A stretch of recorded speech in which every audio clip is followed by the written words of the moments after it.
Noting the time and the presence of a quorum, I call this meeting of the Finance Committee to order. It has been made known to me that this is being recorded by ActonTV. If anyone else wishes to record this, they need to make themselves known to me now. With that, we are underway. And the first item of business is public participation. I believe there's at least one group that would like to stand and speak during public participation. This is your time to talk on those items that you mentioned. Mr. Chairman, Janet Adachi, I'm actually here with the Agricultural Commission / Right to Farm Working Group, and I didn't know whether you wanted us to weigh in during your discussion of warrant articles or if you wanted to hear what we had. We sent a memo, or Patrick sent a memo, which was really a collaboration, and we'd be happy to answer questions. We did discuss those both last week, and we've already taken a vote Okay. of no recommendation. Not Okay. a not recommended, but a no recommendation vote. Okay, because we were getting reports that you voted to not recommend, which caused some alarm bells to go off among people. So we decided to just, sort of be abundantly cautious and send a memo. But I mean, taking no position or whatever it is, making no recommendation is, what I would have expected from FinCom, because I hate that. I hate no recommendations. I know. Well, there was one point in the recent past when you did take a position on a matter that I thought, I didn't think you should have done it. But anyhow, okay. Well, that's fine. So, I mean, if anybody has any questions, we're here. But if you don't anticipate that we'll need to say anything, I'd be happy to leave.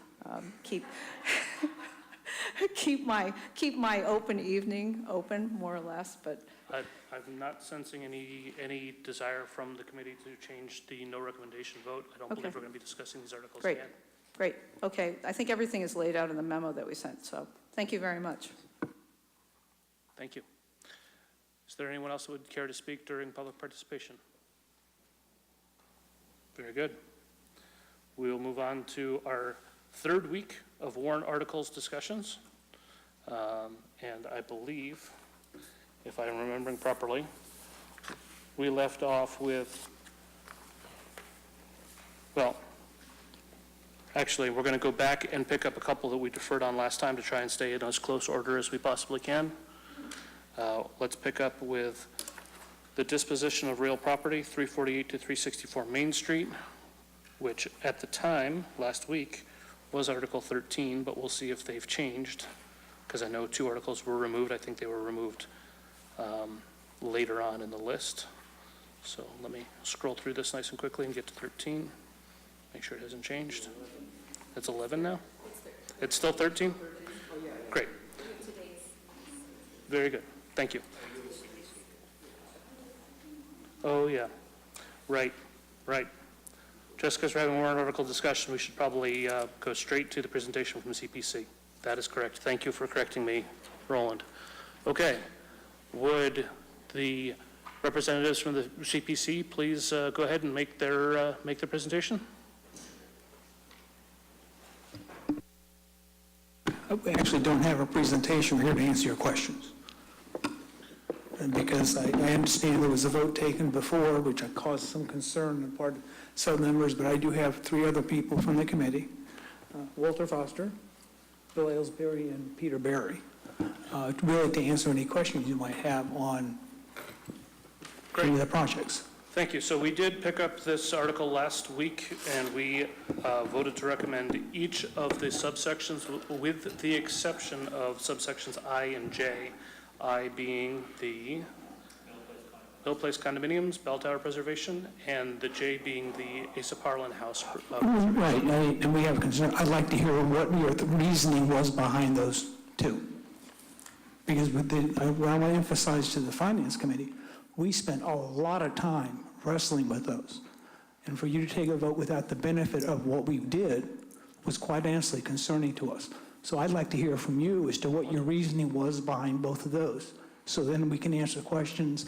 And I have both the town manager here on the Asa Parlin, because we spent an enormous amount of time wrestling with it. So I'm not sure you didn't have the benefit of our thinking. So I think you should have those. So I want to hear from you first, and then we can answer questions.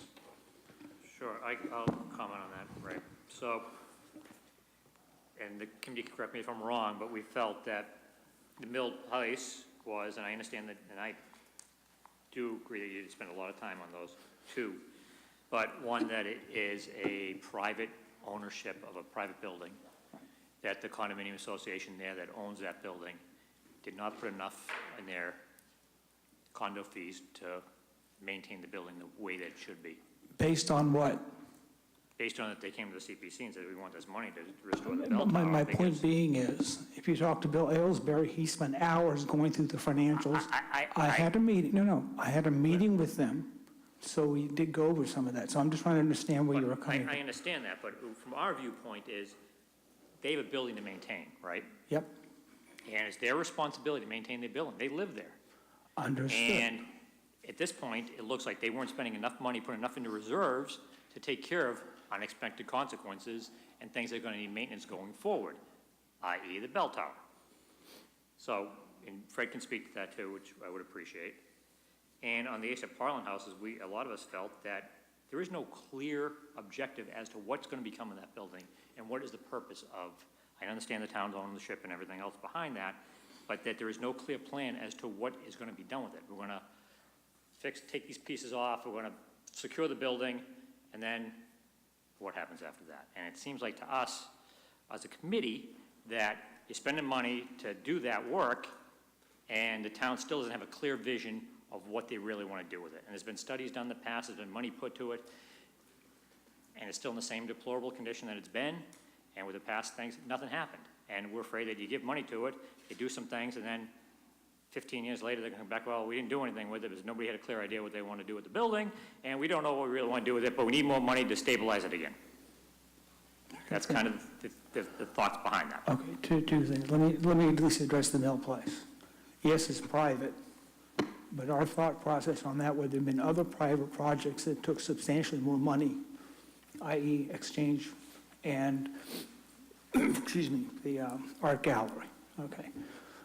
There were not, our thinking on this was, that is an iconic building that is so we saw it as an investment to get the deeded restriction. And we reduced the amount they asked for, number one. And the issue of private ownership was something we did, in fact, wrestle with. So I just want you to know, when we first considered this, it wasn't going to go anyplace. And we had meetings. Bill went through the financials with a fine-tooth comb. It's easy for any of us to say they didn't put enough reserves in. I live in a condo. So we did try to balance those two things in terms of coming up with the recommendation. On the Asa Parlin house, we had the exact same reaction when it first came to the committee. We said, we're not going here. John, which I'd like to have him, came to us and we said, nah, we're not doing this for all the reasons you just mentioned. He came back with a second presentation that addressed almost every single concern we had, including where are you going with this? Where are we going to be 5 years from now? We don't want to be in a position where you're coming back again. Again, in fairness to the town, when this came up before, and it was before my time, it wasn't we're going to demolish a building. Okay, that's what the Historic District Commission said, no, you can't do it. Hence, we're back to where we are. So to some degree, there's some exogenous factors as to why we are with that house. If you like, I mean, John, would you like to spend I think he has some drawings of what they potentially plan on doing with the site, which might help the committee. Did you see any of that information? I gave you that here. Okay, but John does. John, do you want to spend a couple minutes? Mr. Chairman, Is that okay? if I could make a comment before John, if you don't mind, Ray. Sure, please. I go back on this one to when I was the observer on the CPC, which was before you were on it. And my concern is the last time we tried to put a purpose to the building, the cost escalated 3 or 4 times the cost of preserving it. So the concern of the Finance Committee was, what's the rest of the story? How much is it, yeah, preserve it, fine, but what's the rest of the story? When we do come up with a purpose, how much more is that going to cost? And that, we don't like to write blank checks. And that was basically the logic. I couldn't agree with you more. I mean, if, with the indulgence, I would like to give John the opportunity, because he did address some of that in terms of what the further cost down the road would be, but we wanted to have, as our committee, and time out, where are we going to be 5 years from now? We don't want to be in the same situation that we are today. So if you'd like to see some of the renderings of what they're talking about doing, and I think he has some ballpark numbers, so that would help you, I think that would be beneficial. By all means, also, Christie, please take a look at the notes from last week and see if there's anything that we missed on this topic. John, by all means, please make your pitch. Thank you, John. Thank you for the opportunity. One of the first things that I did when I started my job as town manager is park my car in the back parking lot, and one of the first things I noticed was the yellow house that was standing between me and the town hall in our beautiful downtown campus with historic homes, historic library, historic town hall, beautiful monument, and then a run-down house right in the middle of all of that. And it really struck me. And I was very encouraged on July 30th when the Board of Selectmen did their goal setting for the year, and addressing the condition of the Asa Parlin House was one of their goals. That's a big deal. There aren't that many goals that they establish, and to make it to the top 10 or so, I think makes it clear that it's a priority of the board and it's a priority of the community. So there's been a lot of history with this project. Some of you have been involved in different phases of different ideas, but that's important. History is a very important part of why this project is being proposed, but I want to focus on the present. And the present is we have a home in the middle of our municipal complex that needs to be addressed. And if we don't address it this year, no one else is going to address it. There's no one else that's going to come in and take care of that problem for us. So, and every year that we don't do something to it, the cost to do anything increases. So if we're looking for ways to decrease the cost and the total spend on this building, the sooner we do something about it, the less costly the total cost will be. Of course, there's a lot of variables in there, but generally speaking, costs to do things go up every year. So that's a financial analysis of. It serves no current purpose. Thank you. So if the building serves no current purpose, putting any money into it at all could be seen as useless money. If we don't have a need for the building, but our hands are tied by the Historic Commission, we cannot knock it down. What is the purpose? What do you propose to do by spending the money on this building? If it has no purpose now, do you want to just keep it for no purpose reason, or do you have a plan for what to do with it? And if so, how much is that going to cost? So the purpose, I guess I understated the purpose. One of the purposes of the building is it provides context to Woodbury Lane. Woodbury Lane is a historic neighborhood, and having that home remain there is why the Historic District Commission has said we have denied, in 2014, they denied an application by the town to demolish the building. So it's already been asked and answered. They said no. So they said it's part of the fabric of the street, and so we're working within that framework. I think there are a lot of potential uses for that building that I would love to work with the selectmen and the community to further explore. A few that we've batted around in Town Hall and in other places are sort of an indoor-outdoor community space, an amenity. We have a beautiful playground in the back of the municipal complex, but there isn't really a lot of places to sit or have a meeting or have a presentation, or for the children's story hour to be held outside seasonally.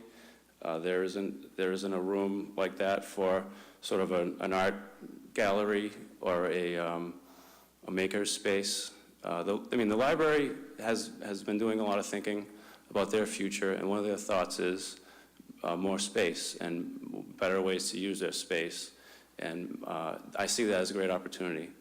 It's right in the complex, and it could be used to support library services, for town hall services, and just community services in general to provide an amenity in the municipal complex for people to use. Do you have a ballpark as to how long it would take to refit that building and/or how much it would cost to make it fit for children's story hour? Well, that's a very specific request, Sorry, which I'm not able to. It was one that you just came up with. You just Right, came so up with part it. of- part of So planning take the is to- children's story hour out, my apologies. How much would it cost to make that building fit to be used by the public? We're proposing to spend $170,000 to stabilize the structure, to get all the hazardous materials out of there, to allow us to work on a reuse plan that the community supports. It would remove some of the portions of the building that are not historic and are not in good condition, and it would allow the community to have that conversation with you and whoever else wants to have it. Whether it's a story hour, whether it's an art gallery, whether it's a meeting room, those are decisions that I would love to make with the community, but we're not going to be able to make them until we take that first step of stopping the deterioration. And the thing about community preservation is that it's designed to preserve historic structures like this. It's tailor-made CPC project. It's general fund dollars would be difficult to try to find that 170 in the general fund. So I think it's a perfect opportunity to leverage a great program that this community adopted many years ago to do great things that it's done, and what a better place to do it than right in our own municipal complex. I'm happy to show some sketches. I mean, Mr. Majors?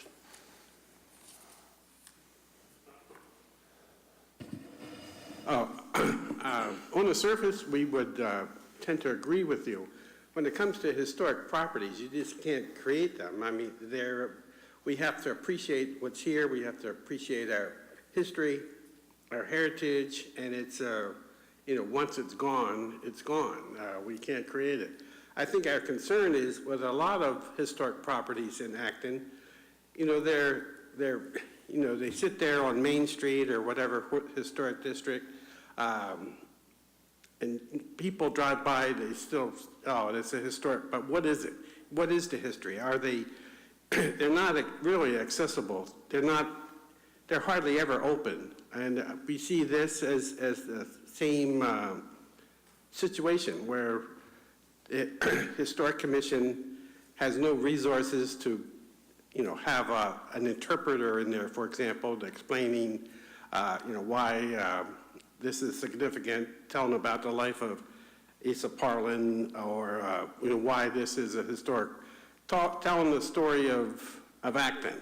And it's just, I think the whole town and the story that applies to this property applies to almost every historic property in town. I think as a town, we need to commit more funds, more resources, open them up to the public, tell the story of Acton. Our history is just as important, probably even more significant than Concord or Lincoln. And, we have a story to tell, we're not telling it. And, you're right, but, we see an empty, dilapidated building, but if there is history there, we got to do more than just, put a fresh coat of paint and things like that. We have to have $175,000 do more than just a fresh coat of paint, I hope. well, I think that what you're suggesting, I think, would really be a great reason to support this project, because if you've been in the building, which some of you may have, not only is the front part along Woodbury Lane has that historic look to it, but the part that has the bay window that faces the town hall, if you go in there and look up, the framing is actually old timber that they took from the old grain mill that was demoed in the early 100 years ago, and you can actually look and see this beautiful old timber that they now have in their building. So if we're able to reuse this building, you don't need a docent there to tell you that this is a beautiful historic fabric that you're looking at. You can see it. You can see the notches where the wood used to be inlaid within one another. It's all right there. So I think, and having it right in the middle of the town hall and library complex, which has thousands of visitors a week, now are seeing this, and it could have thousands of visitors a week enjoying this in some way, whether it's to sit down and read a book that they just pulled from the library, or having a gathering to talk about the book and book club, or if it's The Finance Committee wants to have their meetings outside. All those things, subject to open meeting law and other things, we can do there if there's a space made. And it's a beautiful green area that's back there. Right now, we just have a picnic table. I think this, reusing this complex and this building would open that up and make it more of an amenity for the community and for the people that use this area. Mr. Manager, so a couple of years before your time, only about 3 years ago, we had a outside assessment of all the municipally owned properties in town. Have you gone through that entire list of municipal properties to determine what is to be kept, what is to be rehabbed, and what is to throw out? We've reviewed that. Yes, I've reviewed that plan. And this rises to the level of what you want to spend $175,000 on as an emergency backstop to stabilize, and then come back for a second round of funding at a future time with a plan. This was set as a top goal of the Board of Selectmen, which is the chief policymaking board for this community, and I work at their direction, and I think this is consistent with what they've set as a goal. I think that the many other building needs that are in that study aren't eligible for CPC funding, whereas this project is, which makes it unique. Its location to the municipal government in the municipal complex also makes it unique. There may be some needs. There may be some shingles we need to repair at the building in South Acton that's next to the train tracks, but that isn't, I don't think, as critical as something that is in the middle of everyone's business every day. And we are certainly working to address all of the needs that we have for the facilities. Actually, let me add, it's a CPC because it is eligible.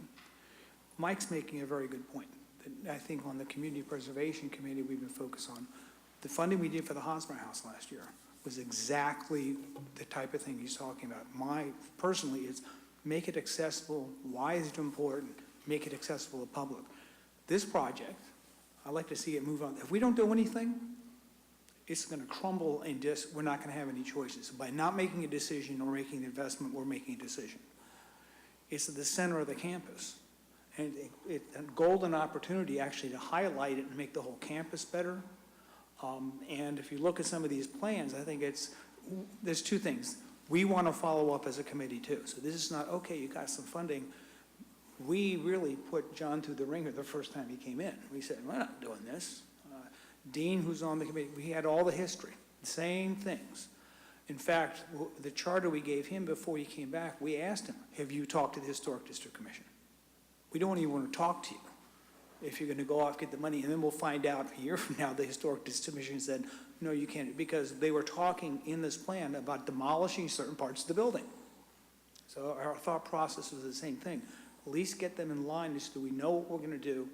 And I think the future vision of this, as opposed to even just having another office space type, which I don't find personally interesting. This was a much more public space integrating with the town campus and the library. So, and you can have some history. Where is this building? Why is it here, et cetera? So I think that thought process, I could not agree with you more. Because, and again, my personal thought process on the Bill Tower was that too. It's a very visible structure. So I want you to know that that's kind of where we were coming from. Sir, how many years has the building? Mr. Chairman? Yes, sir. As you were speaking, John, I know I'm getting older, but I've heard that proposal before. The indoor-outdoor space, I think it was proposed to CPC a few years ago. I may be wrong, Walter, but it sounds a lot like a version that came up a while ago. But the difference was it was fully costed out, and this one isn't. And you can probably ask Dean, because he probably knows where the records of the old ones were. But I'd reconsider it if somebody came back to us before town meeting and showed me what the whole thing might cost. But at the moment, it's still kind of a blank check. So I'm glad you brought that up. Part of the presentation that I gave to the CPC last month was just highlighting how the work that we're proposing now is sort of the second or the next phase of that work. It was extensive work that was done, to have a community engagement process. There was a public hearing, there were all kinds of meetings, community engagement. People had put sticky notes on boards, and everybody was trying to figure out what to do with it. And there were some great ideas that came out of it. One of them was this, one of it was to turn it into storage space, one of it was to turn it into meeting rooms. We think that If it got parking lot. parking lot was mentioned. I think so. We don't have to redo that work. We intend to do some of it, but the design work that they've done, we can build from. We already have a good spec from that.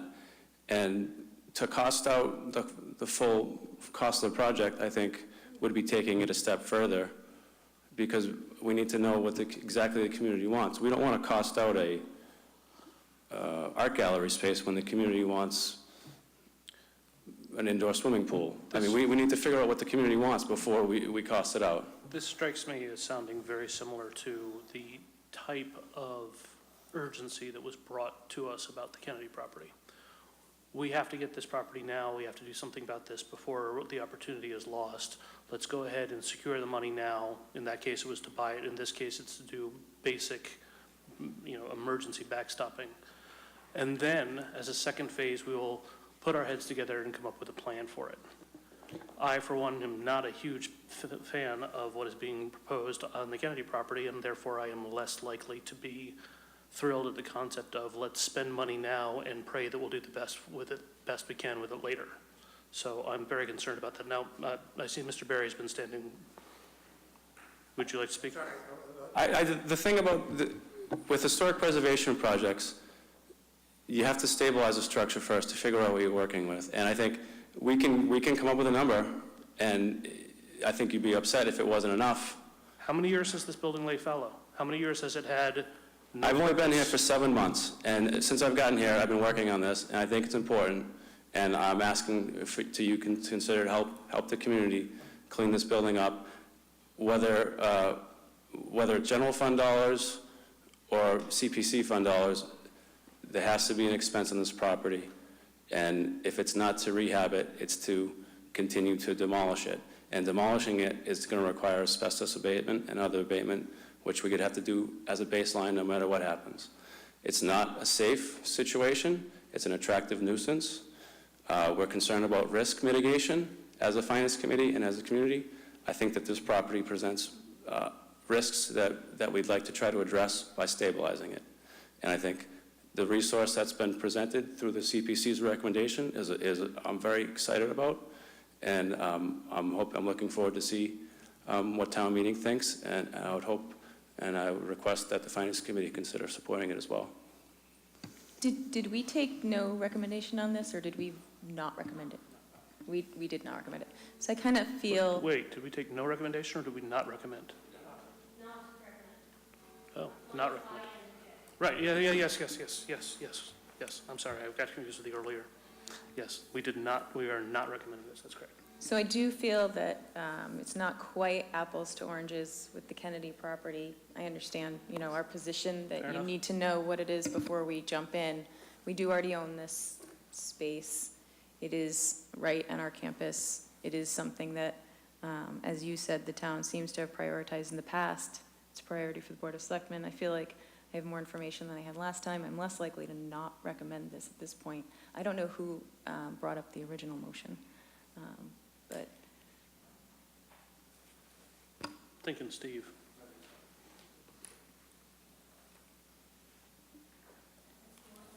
$11. given that we don't have, and we aren't going to get, a final plan, but we do know the direction, and if we had a final plan, this direction would not be a bad step. I'd feel more comfortable making no recommendation than the current recommendation.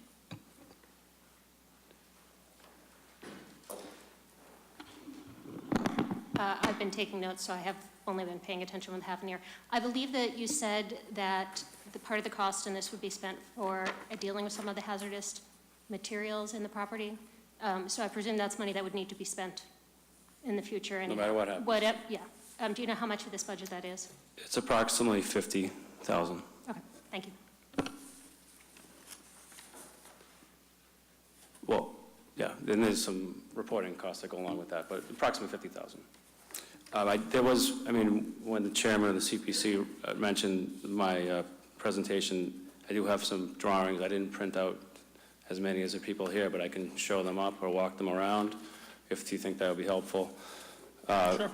What it shows is what's being demolished as part of the selective demolition, and then sort of a vision of what it could look like. So I guess I can just pass this Do you around. have it readily accessible electronically? Do you want me to throw this up on the screen? Probably. It's probably in there from, didn't we meet up here last time? Yeah, it's probably in there.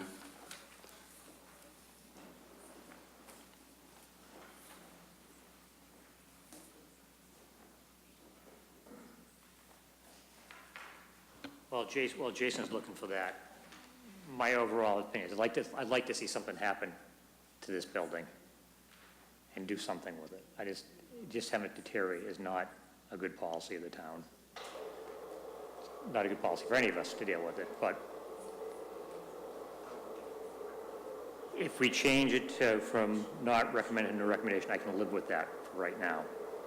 I would really like to see something go forward with it personally, because I drive by that thing a lot, and it's been an eyesore in that neighborhood, in that part of the campus for a long time. I would love to see something be made. I'd love to see something get fully done with that building so everybody can enjoy it.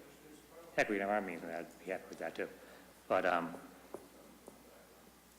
we do have to take some kind of first step, and one of the things that he was discussing was the mitigation of the asbestos in there. That's going to, no matter what happens to that building today, tomorrow, next week, next month, next year, it's still going to have to mitigate that, and that's a big expense.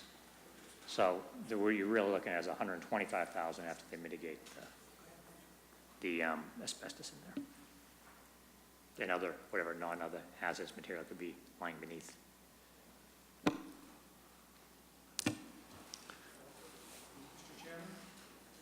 Yes, sir.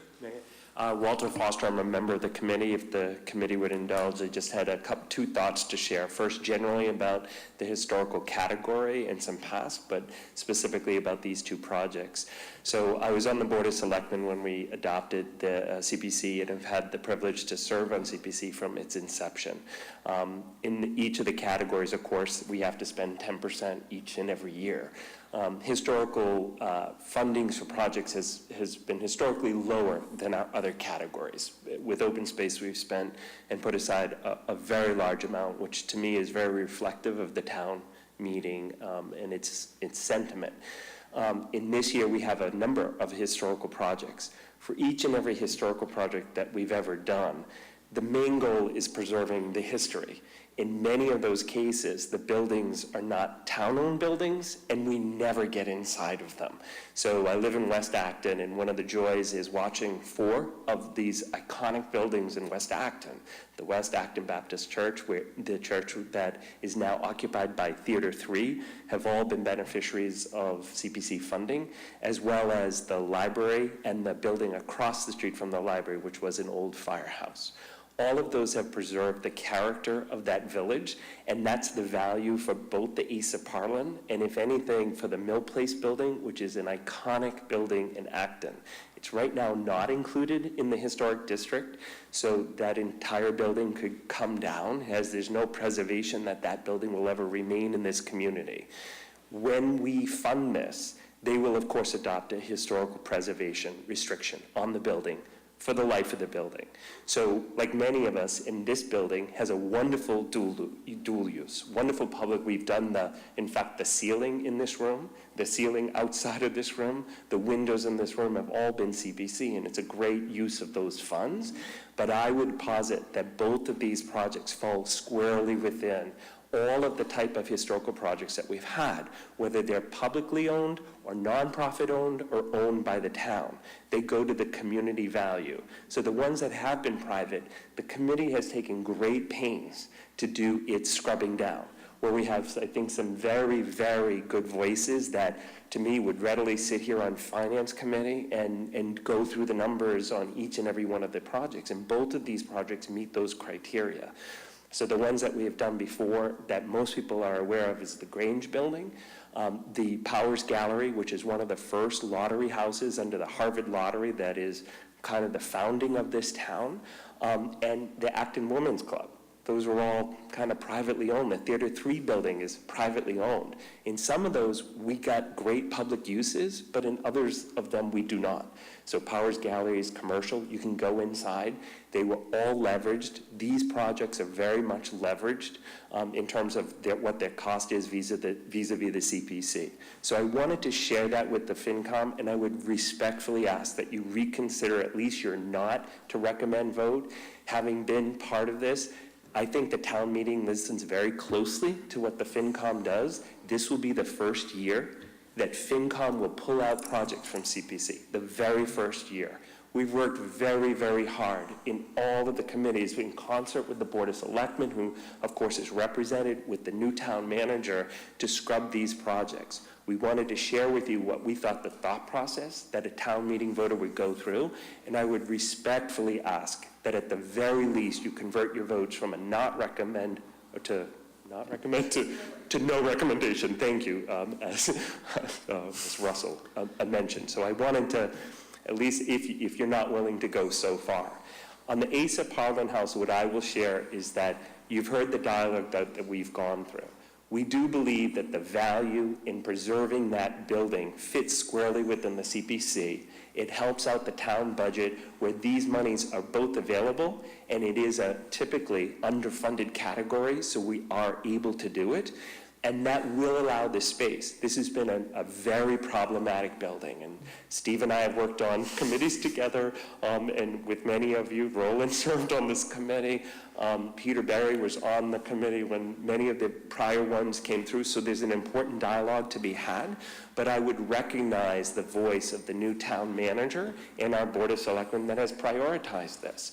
It will allow the space for that to happen, and it will preserve a building that's part of our community. And we do believe that the town meeting voter has a right to say, do I believe in that? We think that the iconic architecture of the Mill Place building is something that people identify with, and they can identify that. If somebody comes up with another historical project that is not, shall we say, as enticing or as inimical to the character of Acton, they can decide not to fund that. And there are private landowners that have come to us at least 3 times where we have not funded the project. So we do try to do that vetting. And we remember that the Powers Gallery was definitely debated in the floor at the last town meeting. So it's not that that's not, even though it may have been passed in the past, it's not, it was not without controversy at the time either. Correct. Mr. Mangiarotti, you have your presentation? Thank you, Mr. Chairman.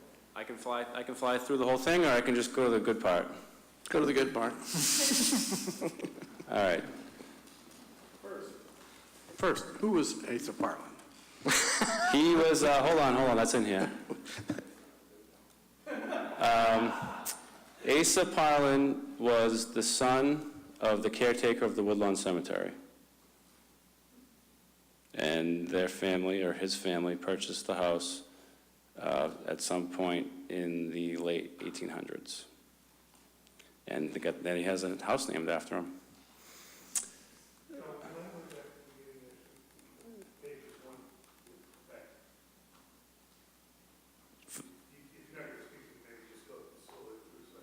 Sure. So this is what it looks like from Woodbury Lane. This was, I took this picture on my first day in July. And this is what it looks like from if you're walking out of the library, and you look over to the left, this is what you see. Do you know which part of that is the add-on, is the not historic part? So, in that picture? Yeah, so if you look, this part right here Yeah.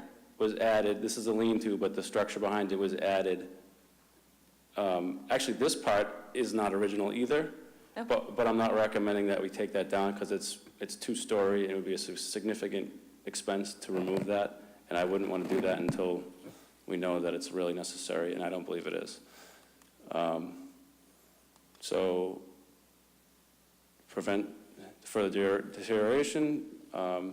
It's very consistent with the goals of the community preservation plan.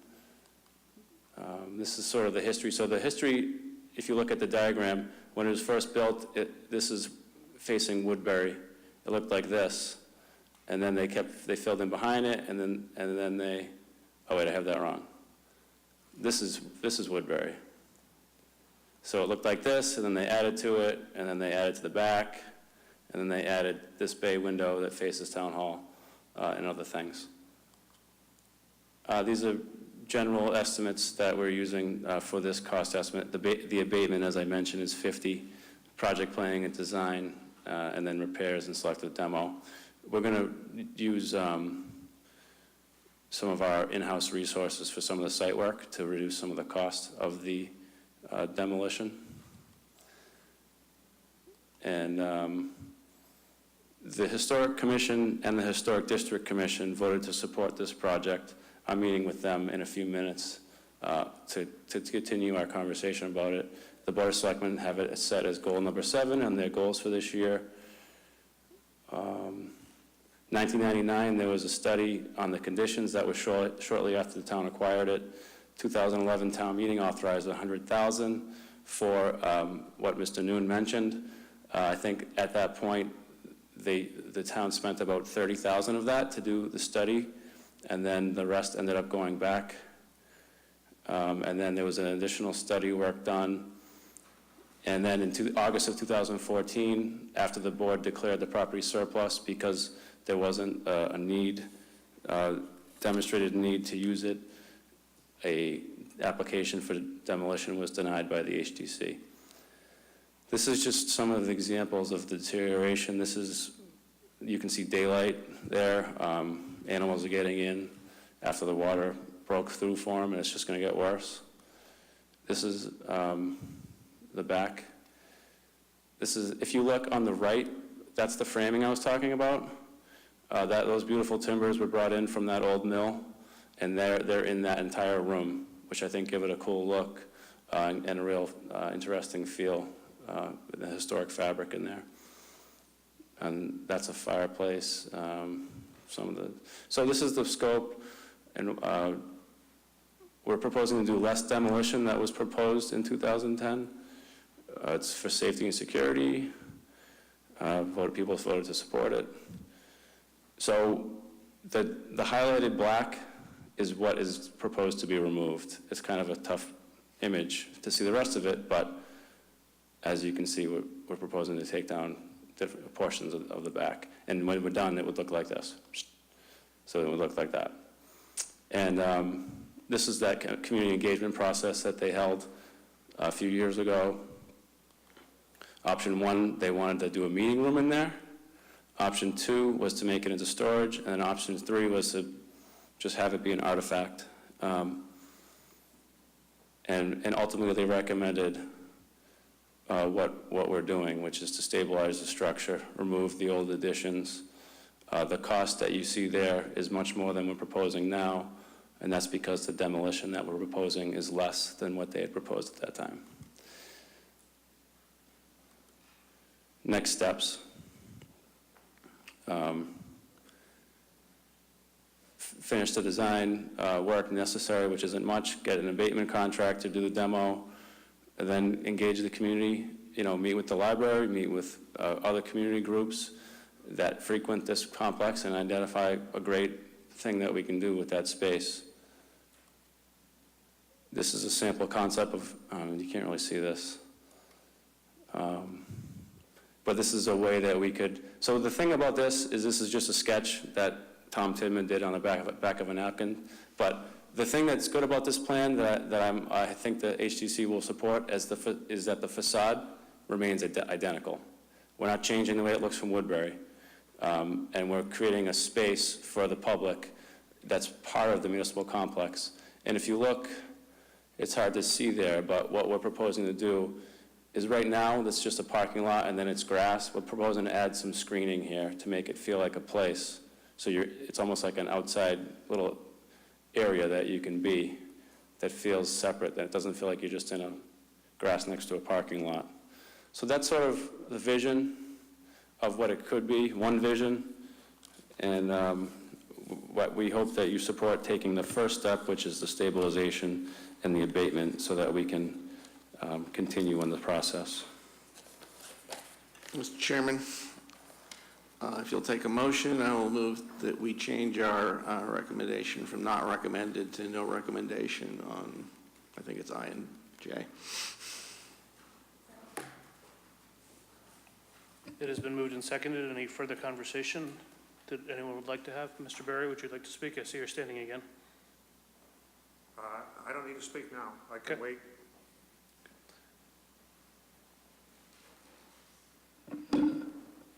I'm sorry, I think I missed a step where I believe Roland had to be part of removing his previous motion or asking to reconsider.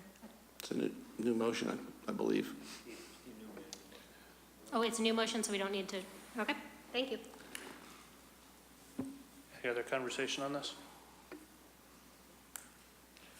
All those in favor of making no recommendation instead of a not recommended for sections I and J of this article, please say aye. Aye. Opposed? Nay? Any abstentions?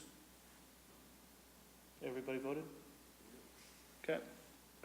Okay, we're taking no, we've moved to no recommendation now for I and J.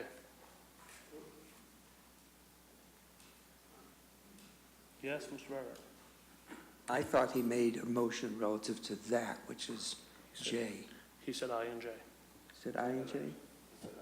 May I, before it's hammered down, say no? Yeah, I'm against aye. okay, I stick with my original vote. okay. So we have 2 nays for the record. Christie? You're good with that? Very good. I think we're done with these articles. Would you like to speak, Mr. Berry? Yeah, Peter Berry from South Acton. I am a member of the selectmen assigned to the CPC. Do I understand you just voted to make no recommendation on both Mill Place and Asa Parlin? That is correct. Okay, I was going to speak to Mill Place. Walter said most of what I would say, just for the reasons that I support it. Basically, it's not really a grant. It's a, and you've already voted, so, but just to support that, there are obligations that come with these funds that for historic preservation, as Walter mentioned, we get a historic preservation grant. This is an iconic building in South Acton. It anchors the South Acton corner district there. We put a lot of money into Exchange Hall, Jones Tavern. This year we're funding Faulkner House. You know, these historic preservation grants, just for future reference, last until the end of the world. We have on these previous, the Palmer galleries and the Exchange Hall, we didn't really look at the finances. What these historic preservation grants do is require that they meet the standards for the National Trust for Historic Preservation in any work they do on the property. So, as Walter mentioned, this building happens to be right outside the South Acton Historic District. But even if it was in it, it would only be, they could only regulate repairs on what you can see from the street. These historic preservation restrictions would require them, if they put a new shutter on the back of the building that nobody can see, to meet the standards for national historic preservation. So to me, it actually could lower the value of their property because it's so expensive to do the repairs to this extent. They could go out probably, with this case, we did look at the finances. We have Bill Aylesbury here who has a finance background, so they raised the issue. It was debated among the committee. We looked at the finances. We lowered the request by 10 grand. They're putting in 60. They're asking for 40. So, you know, they've been great stewards of the property. If you look at the building, it's up to what it looked like 100 years ago. And I think they're painting it now. They're going to be doing it. The guy who came in to see us is actually a historic preservation architect who lives there. So they've been great stewards of the property. But who knows, 30 years from now, people who own the property might say, gee, why should we paint this every 5 years? Let's put up vinyl siding. They couldn't do that with this historic preservation restriction. So it guarantees that that building will look exactly like it looks now for the rest of the time. And for $40,000, the town's purchase of that interest in the property, which gets recorded, and as a restriction on the property gets recorded with the Registry of Deeds, is a bargain. So the only other thing I would say in response to Mike's comments about history, I think the town is certainly considering that in all of these properties we're looking at. I'm chairing the 53 River Street Committee. The Main Street Committee is looking at that. Certainly a lot of history on 53 River Street with the old mill and the dam and everything. Whatever happens there, whether it's a park or it's restored to a more natural state, conservation land, we will incorporate artifacts, historic plaques explaining to people the whole history of the property. If you go to the train station, there's a big plaque at the train station that explains, has pictures and photographs of manufacturing history of South Acton. So Main Street will have artifacts, historic artifacts, as part of the redesign of that property. So certainly a very important aspect, and history of Acton is one of the reasons why I think it's such a great town. So thanks very much for your time. So I just want to say that I feel that you have just made a very clear and strong argument for why the Preservation Committee would want to go forward with funding this project, and why the Board of Selectmen might want to go forward and fund this project.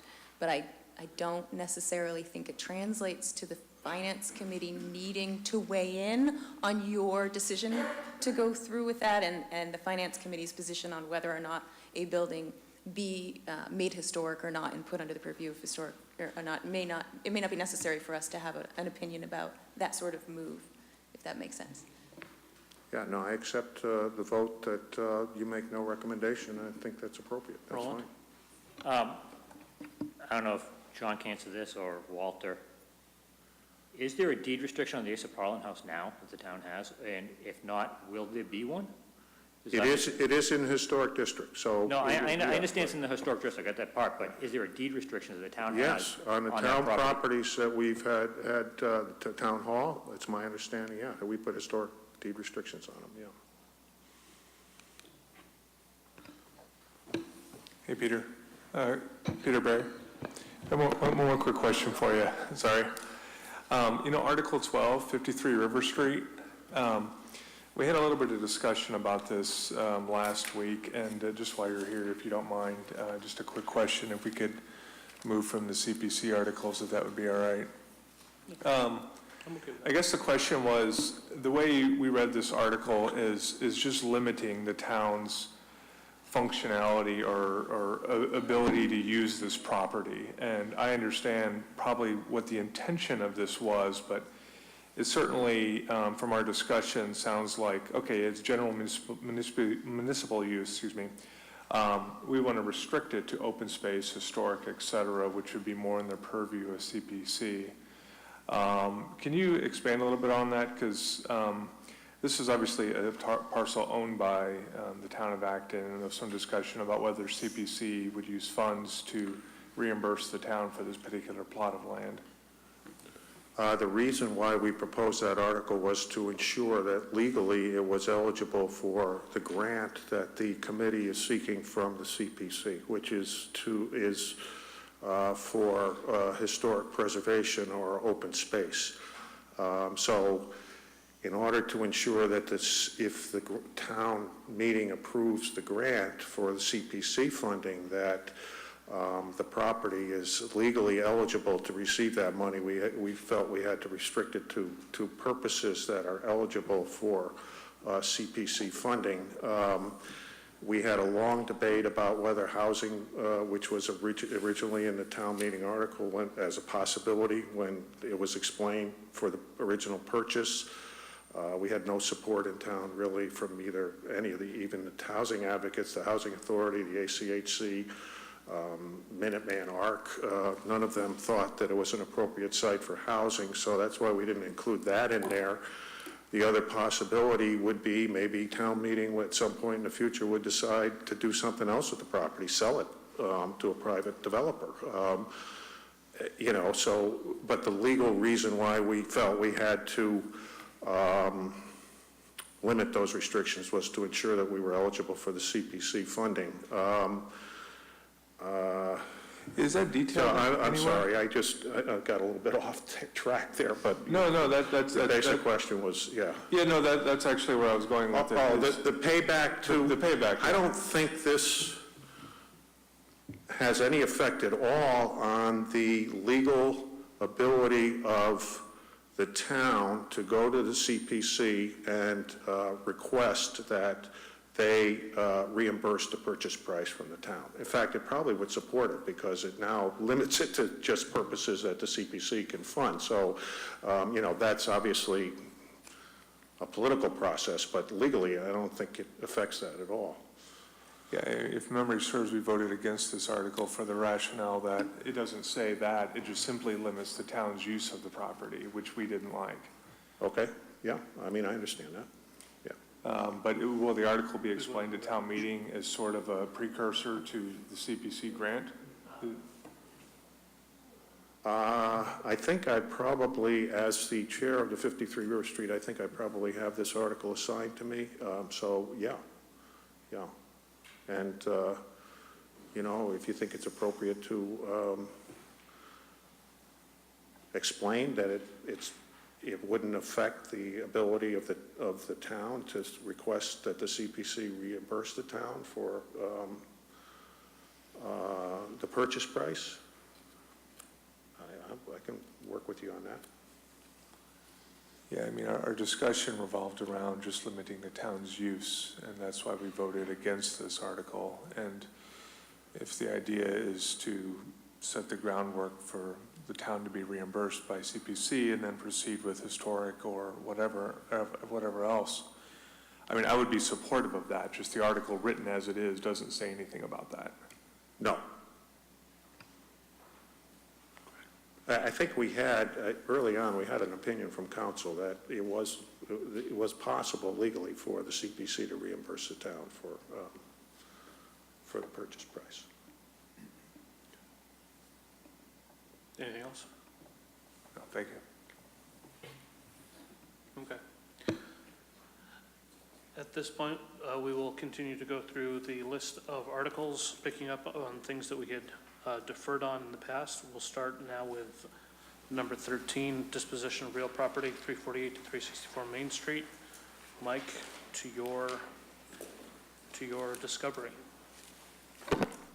Well, I guess in this article, it looks like there's still not numbers attached. Indeed. Nope, it was not pulled. It was not pulled. Okay. So, are you asking us to defer again? Well, I think, you know what the plan is. The plan is, that was voted by the Main Street Committee to... Yeah, I will point out, sorry to interrupt, but I will point out that the summary did just get entered today. So if you read the latest version, which is actually the one that's posted, there is a substantial summary now on this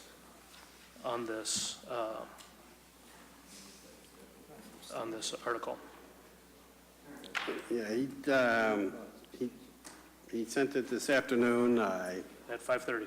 Yeah, It was so I didn't get just a a couple chance hours to go ago. through the whole document. Yep. Should we give it one more week to, or Yes, one please. one more session to think about it? Okay, we'll continue to defer that. Jeff, land acquisition or lease of Mr. Chairman, just, I was asking John if he could break down the sources of funds for the AHA money on Walker Street, and he does not have the numbers. I'd like somebody to specify exactly where that $1 million is coming from Very well. before I vote on it.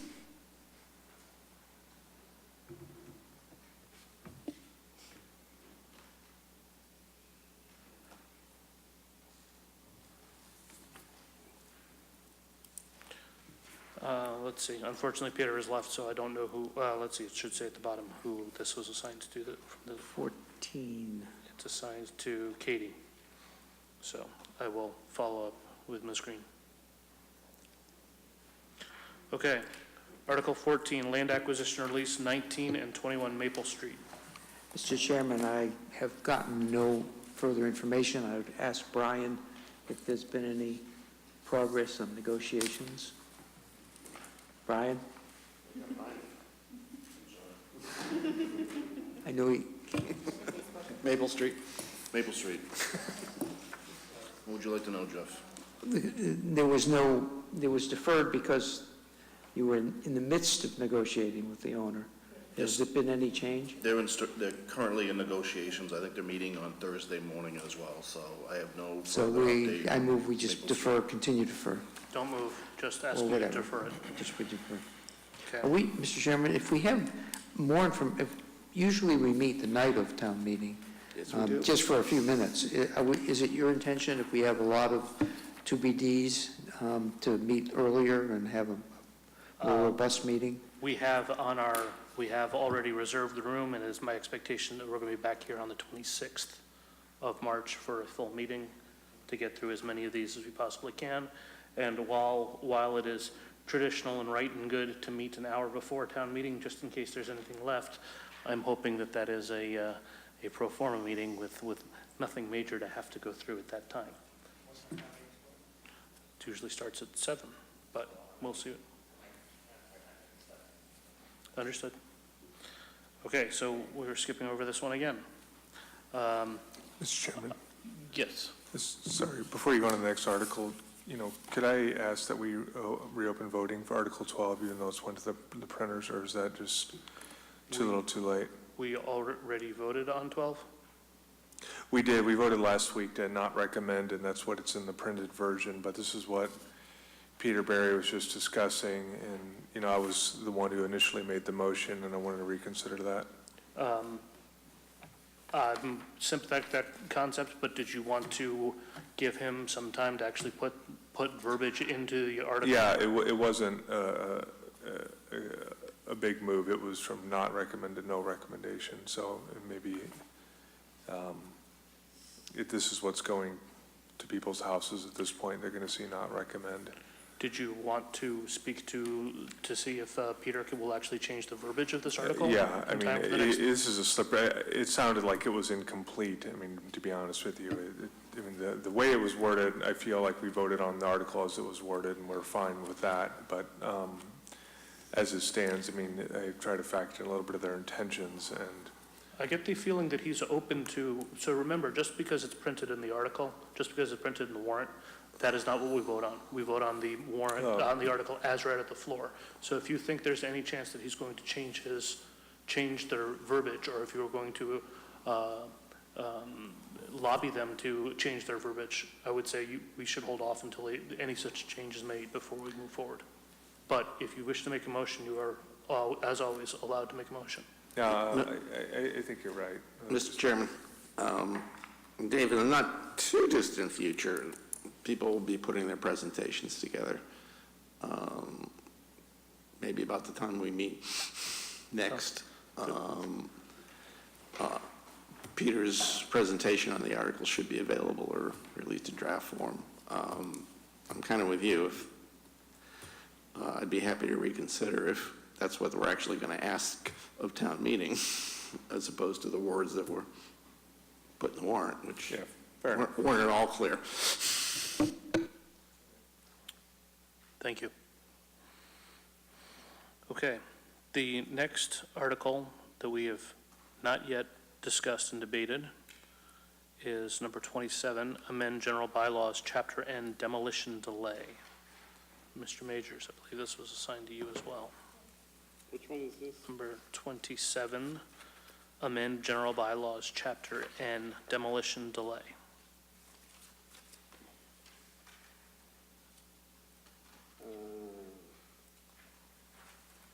Starting on page 64?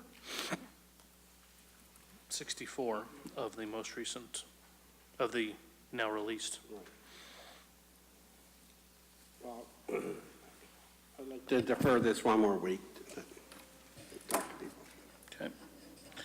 Amend zoning bylaw, detached accessory apartment. Dave. 2030. Yeah, this is our old friend from 2016 coming back. It goes to Christmas past, warrant article of Christmas past. Essentially what this warrant article will do is amend the zoning bylaws to allow detached accessory apartments subject to the existing criteria for accessory apartments that either are attached or within a residence. So, for example, a basement may have an accessory apartment in it. There could be an addition to a house which could have an accessory apartment. This article will allow a detached unit to be built, and you can see the criteria here: gross square footage up to 500 square feet, et cetera, et cetera. It will limit the accessory apartment to 1 unit per property. And this article is actually different from the one in 2016 in that it has some more limitations in it, specifically this N in it, which limits certain districts in town to require a special permit instead of by right. And these are some districts that have carriage houses and special types of garage and other certain types of structures that would allow perhaps something to be built that wasn't intended. The idea here is in-laws or what have you may want to live on the property. Maybe it's a mother-in-law you want not living in an attached unit, but in a building that's on the lot, but not accessible via the house or what have you. So a little bit of history on this is we had voted against this particular article in 2016, given we didn't know really what the unintended consequences of this sort of approval would be. Could you have these detached units sort of popping up around town? And could a cousin move into town with 3 children, live in this building that costs $120,000 and then send 3 kids to the schools and so on and so forth? So I've cooled my resistance to the article generally since then, and it seems that some of the data in surrounding communities is a little bit more benign. The planning department, the planning board said that for the attached apartments, they've approved 3 in the last 2 years. That's not to say there wouldn't be a sudden burst of detached apartments being built, but in any case, it's difficult to quantify the actual impact to the town. I mean, I suspect it would be rather modest. So as I was saying, I sort of cooled in how I look at this, but I certainly opened it for discussion. I'm leaning towards taking no recommendation, which is an upgrade from not recommending. But it is one that it's very difficult to see 5 to 10 years from now how this will play out. Some of the data I have is Newton and Ipswich were towns that did this, and Newton had 23 of these, and Ipswich had 61 approved, but these are broad accessory apartments, not necessarily detached. These communities approved just accessory apartments in general. There's 16 communities inside the MAPC area that currently allow detached apartments. So it's a little more accepted around the Massachusetts community. But again, things to think about is if someone wanted to build one of these new units, they would need septic. It would have to be on its own standalone foundation. These can't be on wheels. There's a bunch of sort of zoning guidelines that limit what this would be. So it would be a rather expensive endeavor to build one of these. It would increase the tax base of the property. So the abuses could come in, as I was saying, around the cousin with 10 kids living in a 500 square foot apartment and so on. So I don't have any answers, but I'm happy to entertain questions. Jeff, start with you. You said it would need its own septic? Well, it would need to connect to the septic. Yeah. Or it would have to be sewer. sized, so if it was a building that had an oversized septic, they could just Correct. go into it, right? I'm just wondering if we just had a long discussion about historic look and feel, and I'm just wondering if all of a sudden a detached garage now becomes a house, and other small houses start popping up in between neighborhoods. Would that change the look and feel and character of the neighborhood? So I'm not familiar with all the restrictions as to where these could be, but I suspect that my neighborhood would look different if the shed that my neighbor has in his backyard gets extended a little bit bigger, and now it's a house. Sahana? So just a curiosity question. Does this apply to all housing, whether it's new, or is there a restriction that it needs to be certain years old to have the barns and stuff converted to an accessory apartment? It's a good question. I'd say the general guidelines, which are largely unchanged, are in existence now for the attached accessory apartments. So restrictions around schools, et cetera, I'm not sure at all. I mean, it just would adhere to the existing guidelines. I don't know if that's good or not. There was, as I was mentioning, some more limitations put in this particular article versus the one 3 years ago, restricting it to certain residential districts around the town. These are R2, 4, R8, 4, and so on. There's a bunch of numbers. Those, I don't know much with any specificity what that entails. Just curious to know, because we live in a fairly new neighborhood, probably about 13-year-old neighborhood.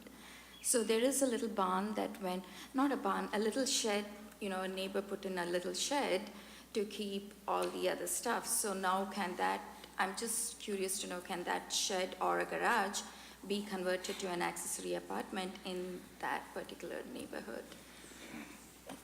If it's on a permanent structure and it meets the rest of, I mean, this is a by right change to the bylaw. So if you meet the rule of bylaw, then by right you get to do it. Anybody can get to do it. Yep. Yeah, yeah, it is. One thing to keep in mind is it still's got to meet the setbacks and all the requirements for building on a property too. You know, the floor area ratio and all these other things that go into it for the planning.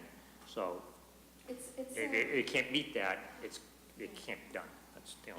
It's a separate garage on a foundation. Okay. And, you know, they have the land, so the garage went in for their third car. But now can that be converted into, so anybody can do this? Yep, that's the risk. Yeah. Mr. Noon. Dave, my recollection is 2 years ago, or 3 years ago, whatever it was, we found the language as it was proposed just way too loose. Is it sufficiently tightened up, in your opinion, that we should take a position? It's just been tightened up very modestly to those residential districts requiring a special permit, and those districts have some certain criteria about them. But the language is, I think, by far and away the same language that would allow it, so the design and everything else would be as open-ended as it was prior in 2016. Mr. Farley. Just a question on these. Is the intent for these really to be for extended family members, the mother-in-law, the returning child who needs a place to stay, or could somebody convert one of these into a for-rent apartment and rent it to a complete stranger? So the intent is absolutely to provide for in-laws or people who would benefit from having help very nearby, potentially adult children who still need help, the in-laws who you don't want to have to put into an old folks home, but you don't want rattling around their 4,000 square foot house when they're 80. Unfortunately, there is no restriction language in here anywhere that would limit the spirit of the law from being abused. Am I accurate in that, Mr. Willenhoff? I believe so. Do we have restrictions on B&Bs right now? I don't know that. So, I mean, somebody could also turn this into a B&B. I mean, you're limited to 500 square feet. Well, usually B&Bs, they don't. This would be very It's just close. a bedroom and a little kitchenette or something like that, so just wondering if that's also permitted use. It would be advertised as cozy, if so. Fair enough. Ms. Anderson. 2 points. One, in regards to Jeff's concern about every shed and his neighborhood, making it look different because they're turned into little houses. I think we have a bigger change happening through town with the Chapter 40B developments, where you're getting a single house turning into 4 townhouses packed close together than you're going to get from these smaller units. They did a similar project to this on Nantucket in order to make it affordable for year-round residents to stay there, because people were actually selling their houses and moving into mansions in Costa Rica because it was that expensive to live there and more cost-effective to do that. But you couldn't, if you wanted to stick around, this made it possible for people to actually stay. So I think it also has an opportunity for seniors to not have to sell their houses, but to be able to downgrade and then rent out the rest of the house. So to that end, can I just ask a question, follow-up? So what you just described was, I live in this big house, can't afford it, I'm going to build a little house here, and then what do? They rent or sell the big house to somebody else, and they... They rent it. They rent out the big house to But somebody else. can they- These are not, it's not big house. This is, I moved out of my normal Cape into a tiny little thing. So are you precluded then from breaking this into 2 lots, so you can never have 2 separate owners? Or will it be somebody owns half an undivided interest and another divided interest? I mean, in other words, in that case, are we going to have complicated ownership situations like that?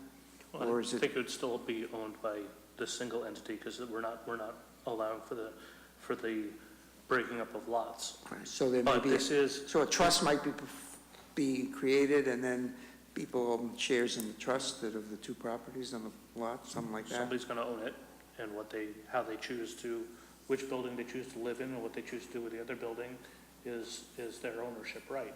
I personally am skeptical of the concept of this being a backdoor way of getting around our zoning and partitioning the lots in actuality, if not in legal terms. If you're allowing for multiple structures that are residences to be on your property, then you have effectively undermined the zoning laws for lot size. So that is why I will absolutely be voting against this, just as I did in years past. Mr. Noon, your microphone is on. Did I cut you off? No. I'm still trying to figure out whether we should take a position or not take a position, but since we've already done a lot of no recommendations and the chair doesn't like those. Thank you. But I'll put you on the spot, Dave. Well, what do you recommend we do? I just have one quick question. In Part M, where it says continuously in existence since before April 2nd, does anyone know how long continuously in existence is? Could it have been there for a week continuously? If a new shed was put in last month, could that then be converted? Yeah. So then my next question is, does anybody know the maximum square feet to install a shed in the town of Acton without a permit? My understanding is that, I don't know the exact answer, but in order to install a shed and have a permit, it needs to have a non-permanent foundation. I mean, if you install a shed that doesn't have a permit, you need a non-permanent foundation, which this would never apply to. Thank you.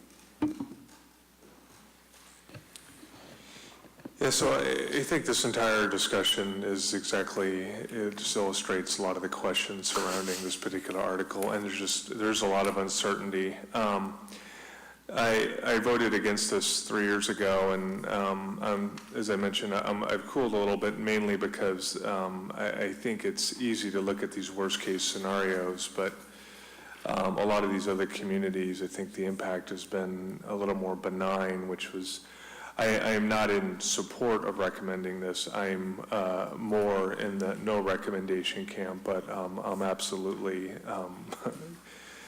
convinced that the arguments and the opening questions here are the right ones to ask, and we don't have enough information to really answer this, so maybe it's better to decide against it. Is there a motion? Oh, Roland?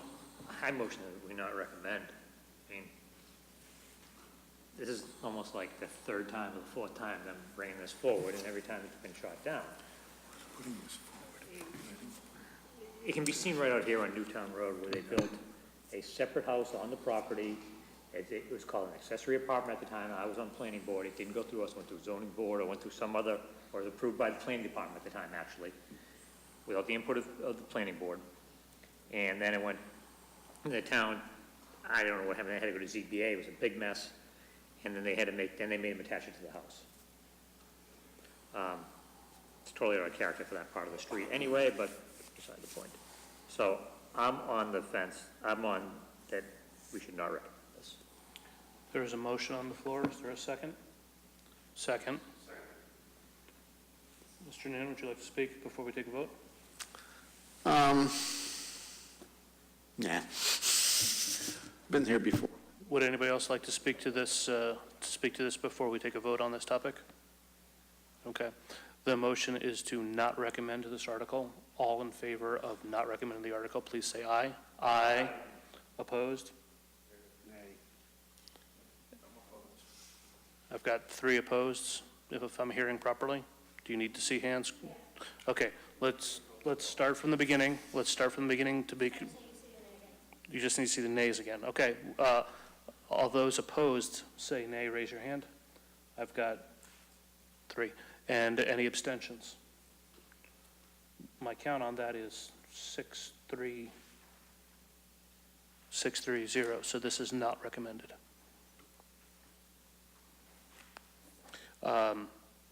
Dave, would you like to make a distinction between the... I'm just checking to see if there was an update to Article 30. Are you talking about 31? Correct. If there was an update to that one, I was going to recommend against it, but just bear with me for 10 seconds here. Let me just dig up today's warrant. Yep. But the short of it is, this is submitted, I believe this is a citizen's petition to alter the zoning laws. And I think it's worded kind of a little challenging to read, but I think the intention is to require a special permit for any type of accessory apartments. The prior article was allowing many of these by right. But before I make any, I don't think there's any update to this one.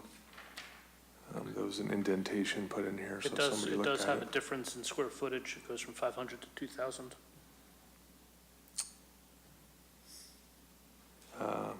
Okay, I think you may be looking at the first version of that. I'm looking at the one I'm looking at the official one that was sent out at 5:30 today. It says 2,000? Yes, it does. So an apartment or detached. At least the version I'm looking at is the second to last version is 2,000. In any case, this is one that I think is really more difficult to get our arms around, and I tend to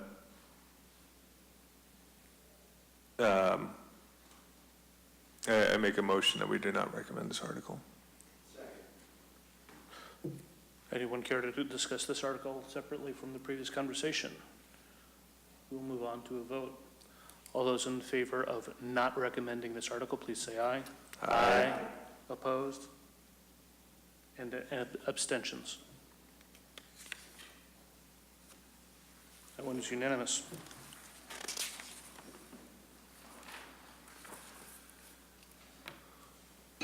Okay. The next one on the list, by my calculation, is going to have changed its number and will probably be number 41 now.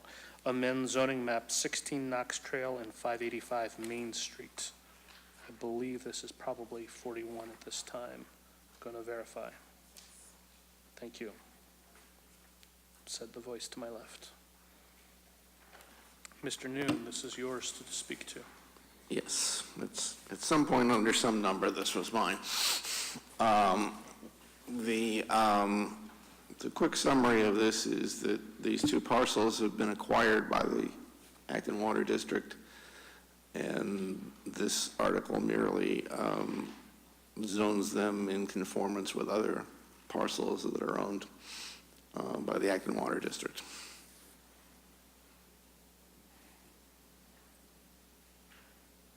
So I would move that we recommend the article. Is there a second? Any conversation on this article, or is this as straightforward as he's making it sound? Okay, very well. Anybody else care to comment? Okay, moving forward to vote on this. All those in favor of recommending this article, please say aye. Aye. Opposed? And any abstentions? That is also unanimous. Mr. Chairman, my records show that we hadn't voted on Article 39, remove the deed restriction on 670 Mass Ave. I may have missed it, but It I has wanted been removed by the town manager. Thank you. Sorry, it's been removed by the Board of Selectmen, not the town manager. Therefore, it is not worth our time. Number 42, probably. Yes, amend zoning bylaw, housekeeping corrections. Jeff, is this as straightforward as we'd hope it to be?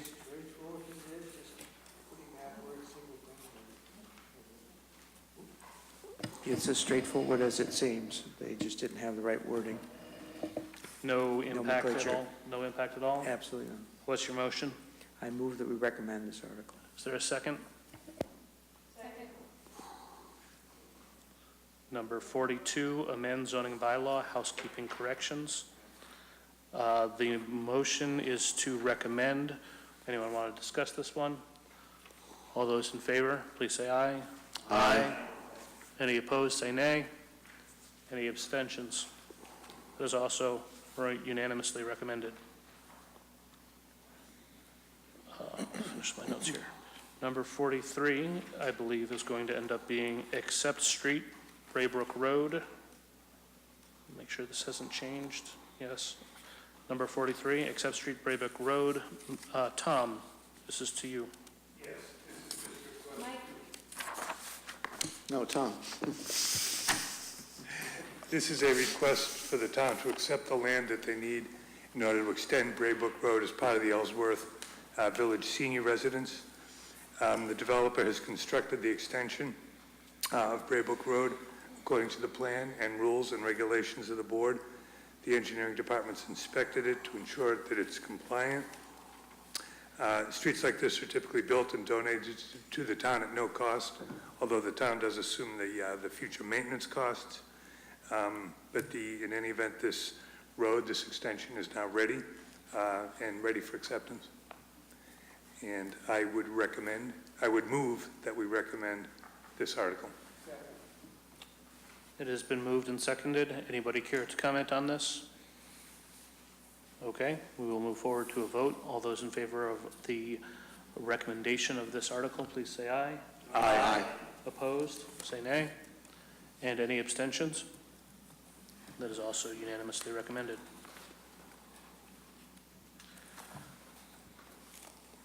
Number 44, theoretically, is accept land grant, 49 Piper Road. Indeed it is. Christine, that's yours to speak to. This is simply land that was willed to a local landowner who did not want the land, and so it is being given to the town. And the town is just taking it on. Any dams that are about to fail? Any underground 7,000-gallon oil tanks that we need to be aware of? Is there any reason why we should not look this gift horse in the mouth? I think it's just not buildable, but it's just land. It's nothing that we're going to have to put money into, in theory. So I move that we recommend. Just a quick question. Do you know what the tax amount is for that land that we get each year? No, that would have been a good thing for me to look into. No, I don't. I'm sorry.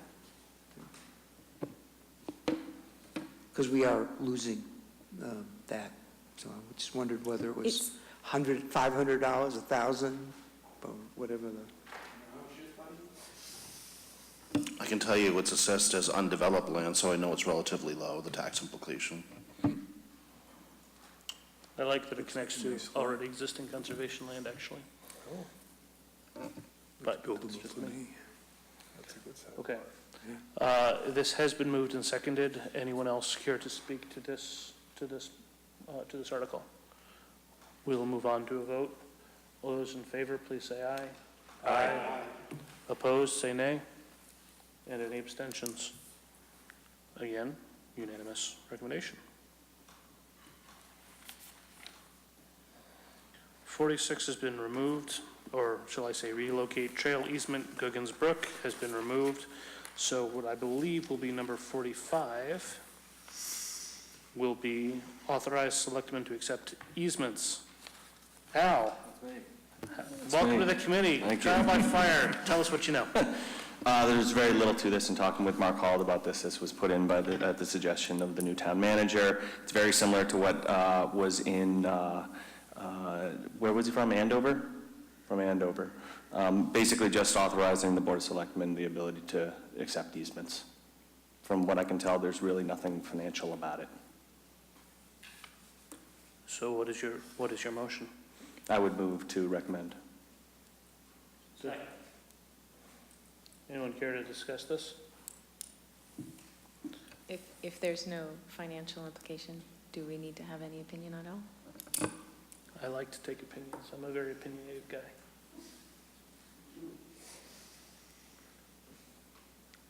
Tom or Dave, anything to say? Sorry, I'm curious. Would anyone else like to speak to this motion? Okay, we'll move on to a vote. All those in favor, please say aye. Aye. All those opposed, say nay. Nay. And any abstentions? Abstain. Jason?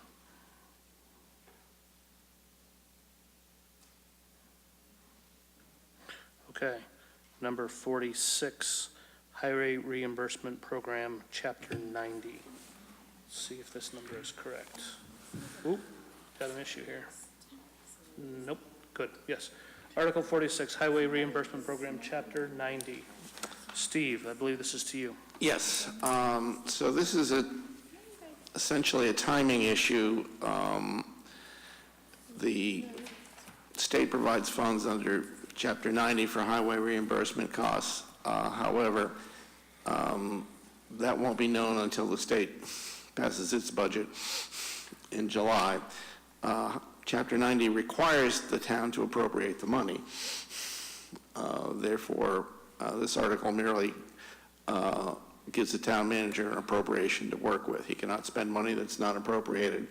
And since the state requires it to be appropriated, even though we don't know the exact amount, we have to go ahead and do this at town meeting. So how does this weigh into the tax levy that they're going to impose on the citizenry? If they don't know the number yet, how?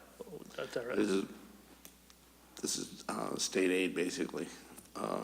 It's pretty much the same amount every year, as I recall, Chapter 90. Yeah, Chapter 90 has its own funding source outside of the tax rate setting process, Jason. So we'll appropriate the money, we'll spend the money, and we will get reimbursed all within the 1 year, so it's a wash. Yeah, it's a wash. Very But good. you have to. You should have led with that, thank you. Trying to explain this thing. I move we recommend the article.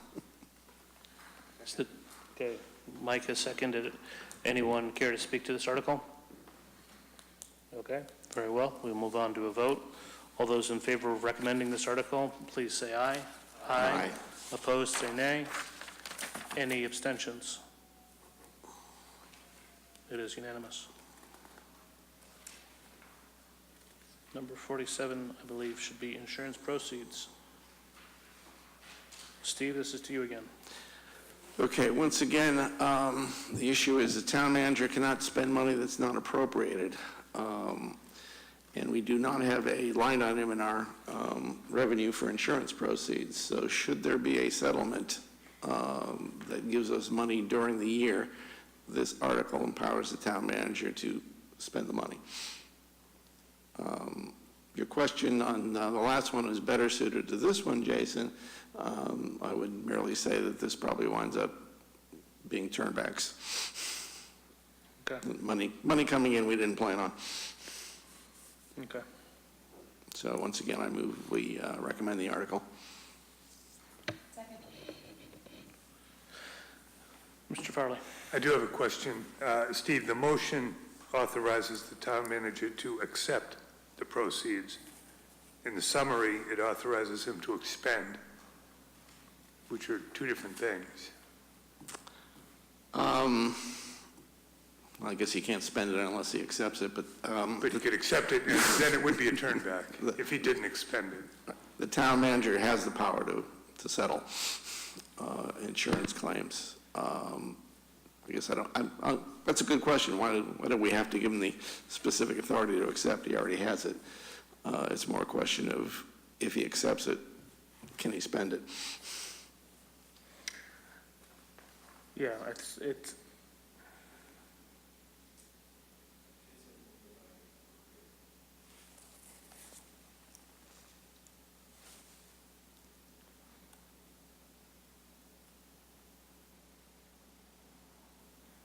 to see if the town will vote to appropriate the proceeds, but the motion is actually just to accept. And it says in the funds are hereby appropriated. Now, the motion is what counts, right? Right, the motion is what counts. The motion is the only thing that's binding. Right, Yes. and so the motion does not say that he's allowed to spend it in any way, shape, or form. Well, it's saying it's He's allowed to appropriated. accept it. No, the motion is move that the town manager is authorized to accept insurance proceeds. And such funds are hereby appropriated. Okay, so he's allowed to Yeah. turn around and spend them. Okay, yeah. Yeah, no, it's, Okay, it's getting, I still move that we recommend. okay. So he can spend them. Okay.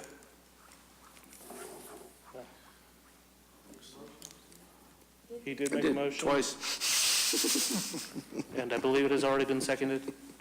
Therefore, any concerns regarding this, other than, let's hope the town manager uses the money wisely if he gets a windfall through an insurance settlement? They'll fix the Ace of Parliament House, apparently. Okay. All those in favor, please say aye. Aye. Opposed, say nay. Any abstentions? It is also unanimously recommended. We're down to this section of the warrant, apparently. Yes, Ms. Anderson? Basically, everything Steve just said about the other two things, except these are gifts from the state, possibly including emergency aid. He has the authority to accept. This will- Moving on to Article 48, gifts or grants. You have spoken to Sorry. you Sorry. have spoken to the article at Wanna be this done. time. And it may be expended with the approval of the Board of Selectmen or otherwise stated. That's fine. So I'm definitely even more comfortable with this one because the gifts are usually given with a specific purpose in mind. So the Board of Selectmen will be given their direction at the time of the gift. So would you like to make a recommendation? Would you like to make a motion? I move that we recommend this article. Somebody say second. Second. Anyone care to discuss this topic? Yeah. I'd just like to inform the committee that I am working with Steve Barrett and the Assistant Treasurer on trust funds, and one of the things that we're working on is there's a brochure that already exists about how to give gifts to the town. And we're trying to discuss what are the best ways to limit and focus, and so we meet once a month for a couple hours, and we're making progress. As I told you, I was going to look into the trust funds, and any year now, we should get to the final end. Clearly, we can take gifts. We just took a parcel of land as a gift. Okay, Steve, your mic is on. Do you wish to say something? Yeah. Okay. Anyone else care to speak to this article? Seeing nobody, we will move on to a vote. All those in favor of recommending this article, please say aye. Aye. All those opposed, say nay. Any abstentions? It is unanimously recommended. Article 49, Federal and State Reimbursement Aid. Ms. Anderson. If the state or federal government reimburses us for anything such as an emergency, this would allow the town manager to appropriate and expend that money. Let's make absolutely sure we do not stand in the way of that one. Do you have a recommendation? Do you have a motion? I move that we recommend this article. Everyone comfortable with the concept of spending the money that's given to us in the case of an emergency? All those in favor of this motion, of recommending this article, please say aye. Aye. All those opposed, say nay. And any abstentions? This is also unanimously recommended. Okay. Article 50, performance bonds. I'm going to attempt to say this now. Mr. Vlachenko. Nailed it. So similar to the other ones, it basically preemptively authorizes the town manager, if so needed, to spend the money that's appropriated as proceeds for performance bonds. I would move to recommend.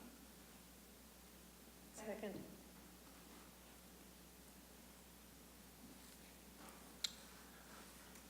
Anyone have any questions on this article? Anyone care to weigh in on it? All those in favor of recommending this article, please say aye. Aye. All those opposed, say nay. And any abstentions? That is also unanimously recommended. Article 51, sale of foreclosed properties. Mr. Burgart.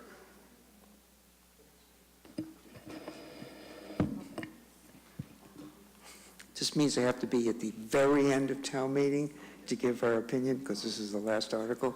Well, It's okay, it's okay. I also love the fact that there's no motion. There is no legitimate, legally binding motion here. They didn't get to The it. article. They didn't get to this yet.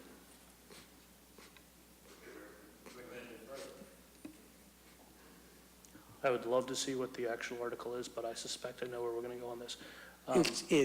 I can tell you, it's simply a housekeeping article that allows, once the town forecloses, the selectmen need to be empowered to sell or put up for auction any of those properties. And this allows them not to have to wait to another town meeting to get their permission to convey, to put up that property.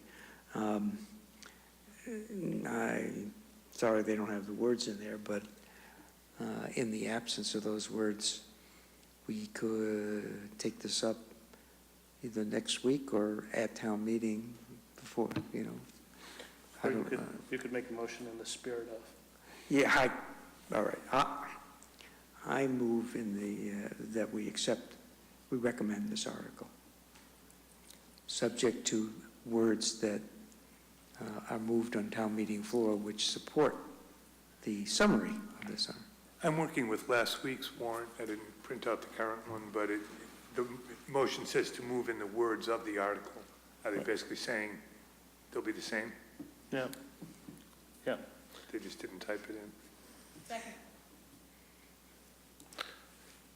Is this something that needs to be voted every year? Or is Yes, this, it does? that's why it's in the consent decree calendar, because every year we vote it. Just like FEMA and some of the other articles, they may never be implemented, knock on wood, especially the emergency funds, but... But we can't give them this right until we revoke it. It's every year. Got it. Every year, yeah, it has to be annual, it can't be a carte blanche forever. Okay, this has been moved and seconded. Anyone care to speak any more to this? Moving on to a vote. All those in favor of recommending this article, please say aye. Aye. Aye. All those opposed, say nay. And any abstentions? This was also unanimously recommended. At this time, we only have a couple deferred that we will address in 2 weeks' time. I will follow up with Selectwoman Green with regard to the Walker property. I will CC you, Mike, since I would like you to still take lead on this, but I will follow up to say that we'd like solid numbers. Jeff, looks like you still have one to chase down. Mike, you're also on demolition delay. Yeah, I didn't realize I had that. Okay. Fair enough. And I think that's it. I think we've just got a couple left to go. Okay. Is there anything else anyone else would like to say with regard to the town warrant articles in front of us? Great. Moving on to Finance Committee business. Happy to report that at this time there are no open meeting law complaints that we need to address. Minutes. I know that there is at least one set of minutes that has been provided to us by our clerk. Those minutes are for the meeting of February 26th. Has everyone had a chance to send to the clerk any amendments and typos and corrections? Can I have a motion, please? Mr. Chair, I move we approve the minutes of February 26th As amended. as amended. Is there a second? Very well. All those in favor of approving the minutes, please? Yes, Just a sir. point of order. Since we've sent our corrections only to the secretary, it might be prudent to have her mention the 3 or 4 amendments that she's made. Probably a good idea. I do not want to run afoul and have a problem with our financial business, have our finance committee business go longer next time around. Christie, were there any issues of substance, and/or would you like to tick down the list relatively quickly? The only non-typo correction is that under item 14, this is the Central Street property. The ability proposed to build a duplex on the lot, not a house, as I stated in the draft of the minutes. Very well. So it has been moved and seconded as amended, and we've had a rundown of the amendments that might have any bearing. Okay. All those in favor of approving the minutes as amended, please say aye. Aye. Aye. Opposed, say nay. Any abstentions? Is there anybody not there? Dave. Dave is abstaining. And Sahana. Mr. Okay. Chairman, while we're on the subject of minutes, and since we just moved through open meeting law complaints, I guess I would like to just open the topic. As a committee, we've never had staff support, well, other than Brian. Given the requirements of the open meeting law and the scrutiny that it's getting, and the fact that it's costing the town legal fees, I would like to, I guess, throw out for discussion the topic of should we ask the town for clerical support to take the minutes? A lot of other boards have somebody provided by the town that takes their minutes. We never have. I'm definitely open to the topic. I think we need to be prepared for them to come back and say, not this year, because it's not in the budget. But I definitely think that it's...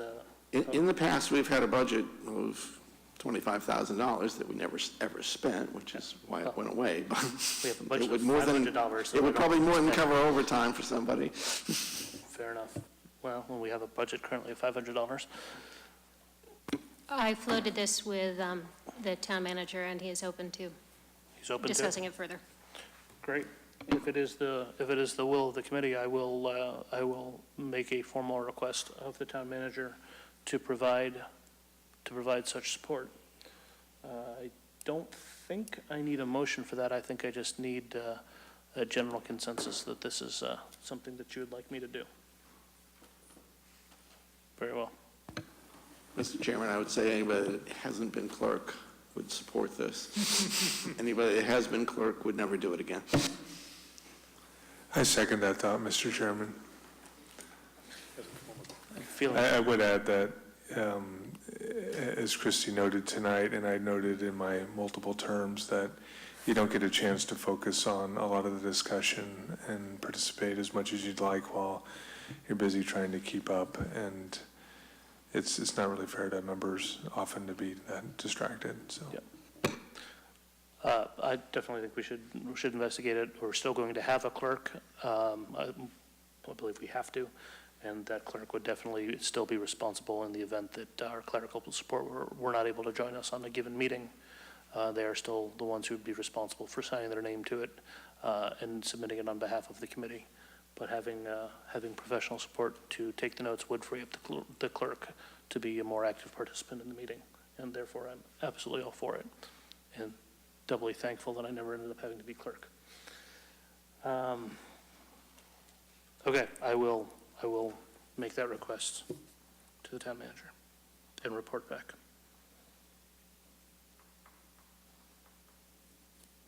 If I don't write it down, I will not remember to do it.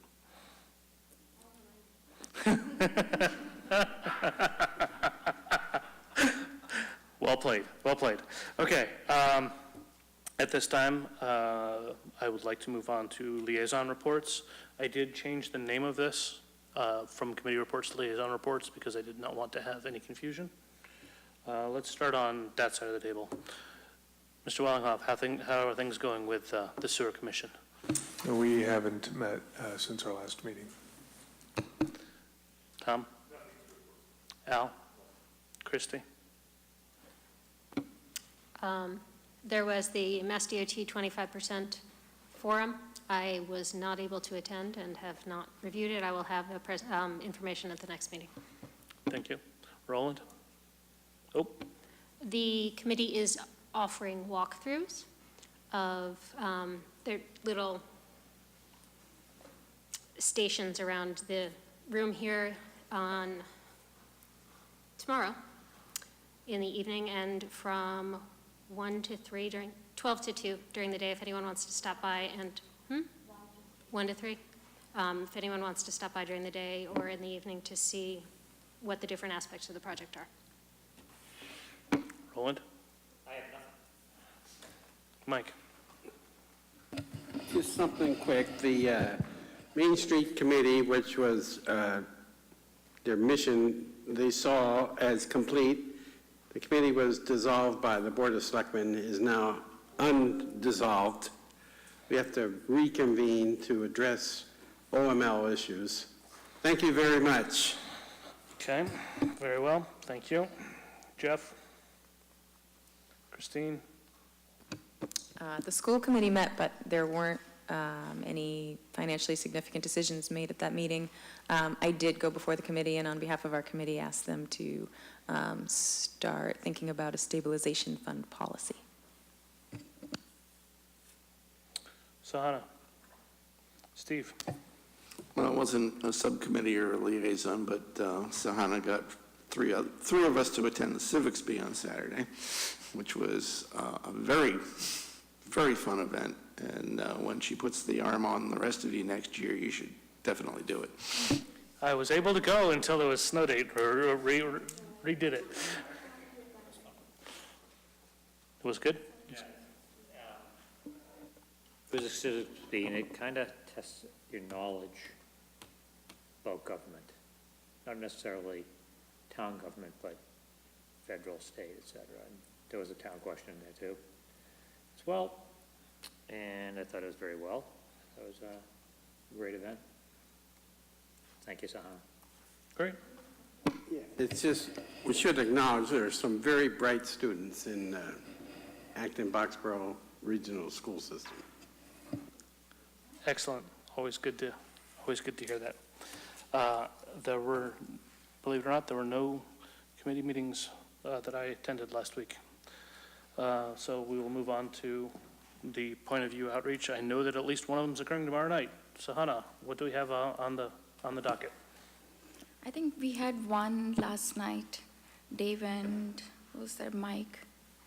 Thank you. Did you guys have a good turnout? We met with Gate School. There was 9 or 10 people in attendance, and it was fine. Thank you. Any questions you might want to share with those of us going later? I think one of the members of the Gates PTO was asking about how the town looks at economic returns for a lot of the investments in the projects. And we discussed, it's like typically with government, it's more of the Board of Selectmen choose projects, and it's not necessarily economically based, but they sort of set a strategic plan and so on and so forth about that. But I think that question was a little non-typical for what you'd say. We did spend a little bit of time just accentuating the Prop 2.5, and then the growth of, the salaries as well as the capital needs coming down the pike, and how we thought there would be override needs in the near future, and sort of a little bit of history on that. And I try to leave them with, or Mike and I try to leave them with one message, just if you don't leave with anything else, because there's a lot of stuff always going on in the town, something to just think about is what we talk about is sort of the puts and takes of how you balance the financial needs of the community. So a lot of them aren't terribly familiar with Finance Committee, I think. And a lot of them aren't regular town meeting attendees either, I think. I don't mean to generalize, but that was my sense. We asked a few questions, and they were kind of like, yeah, we kind of know that. And so we talked about the stabilization fund for the schools and how we debated that issue. I think they found that interesting. Did they want to talk about the new twin school yet, or were No, they all properly briefed on that one? Yeah, they were up to speed. In fact, they did their minutes at the beginning of the meeting, and they covered the details of that in detail. So we actually talked about the capital plan independent of that. Okay. And how we, sort of wrestled with the idea of the stabilization fund and the capital needs for the schools going forward. And we talked about the superintendent and director of finance. And it was nice. The principal was there, which I thought that was nice, but I don't know if that's common. I think it is pretty common. I know we have one tomorrow night for Conant, correct? Yeah, you have one tomorrow night, that's you and Tom at Conant, 7 p.m. March 18th is Christine and Christy at McCarthy Town. What time? 10 o'clock in the morning. And then we have on the 20th, the Rotary at 1 p.m. Jeff? I just remember last year when I went to a school presentation, a point of view, they may know the numbers, but they weren't real cognizant of 3/4 of our spending is in support of the school, and that may not be 3/4 of the citizens, and how the Finance Committee has to deal with that creative tension between the people that want the very best for their child, but there are a lot of other competing needs in the town, and how that balance works. And at our meeting, I found it very refreshing that they were certainly willing to discuss and understand that, and be respectful of the fact that we have to do that juggling and service those different groups, as opposed to, I didn't find them, well, we don't care about anything else, we just want the best, they understood that, and actually I think we got a compliment about, thank you for trying to keep that all in balance. So I'll see you tomorrow night, Tom. Do you have any more of the copies of the point of view, or did they all get used? Mr. Chairman, I return the copies to our spot downstairs. I also make a motion to adjourn at this point. You're stealing the thunder from Al. No, it's not debatable. All those in favor of adjourning, please say aye. Aye. Opposed? It was your motion. It was your motion, and you said nay.